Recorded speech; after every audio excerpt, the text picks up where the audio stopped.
जय श्री राधे कृष्ण। जय श्री राधे कृष्ण। रिश्तों में सुरक्षित रहने के लिए असुविधा को सहन करना कैसे सीखें। सक्रिय रूप से सुनने से लेकर दूसरों के लिए जगह रखने तक, रिश्तों में सुरक्षित रहने के लिए असुविधा को सहन करने के कुछ तरीके।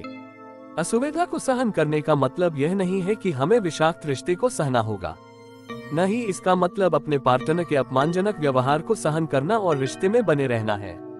इसका सीधा मतलब यह है कि रिश्ते की संतुष्टि मुख्य रूप से इस बात पर निर्भर करती है कि हम किस तरह से समझौता कर सकते हैं, कि हम अपने संकट से कैसे निपटते हैं और अपने सहयोगियों के लिए ईमानदारी से व्यक्त करने के लिए जगह बनाते हैं।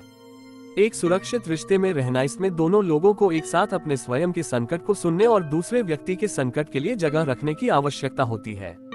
यदि आपने अपने माता पिता को घर पर एक दूसरे के साथ ऐसा करते नहीं देखा है, या आपको ये कौशल नहीं सिखाए गए हैं, तो एक बार जब आप अपने करीबी रिश्ते दोनों दोस्तों या भागीदारों के साथ बना लेते हैं तो लागू करना मुश्किल हो सकता है।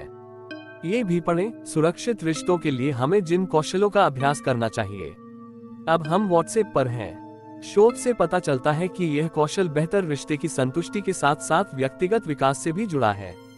यह एक ऐसा कौशल है जिसमें बहुत समय और अभ्यास लगता है, लेकिन एक बार जब आप वहां पहुंच जाते हैं तो यह वास्तव में जीवन बदल देता है। पार्टनर की ना को स्वीकार करने का अभ्यास करें। कुछ स्थितियों में हम अपने पार्टनर को हमारी बात पर सहमत करने को लेकर इतने अड़े रहते हैं कि हम उनकी ना को बर्दाश्त नहीं कर पाते हैं।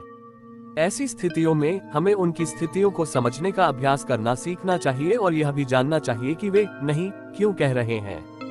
कठिन भावनाओं को समझना, जब हम ये समझना शुरू करते हैं कि यह हमेशा हमारे बारे में नहीं है, बल्कि दूसरे व्यक्ति के बारे में भी है जो कठिन समय से गुजर रहा है और कठिन भावनाओं को संभाल रहा है, तो हम तुरंत रिश्ते में रहने के लिए अधिक सुरक्षित व्यक्ति बन जाते हैं।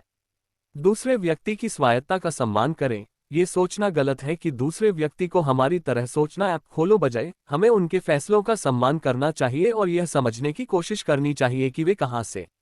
जानबूझकर जगह बनाए रखना, जब हम आलोचना करना बंद कर देते हैं और दूसरों को वैसा होने के लिए जगह देना शुरू कर देते हैं जैसे वे हैं, तो हम असुविधा को सहन करना सीख जाते हैं।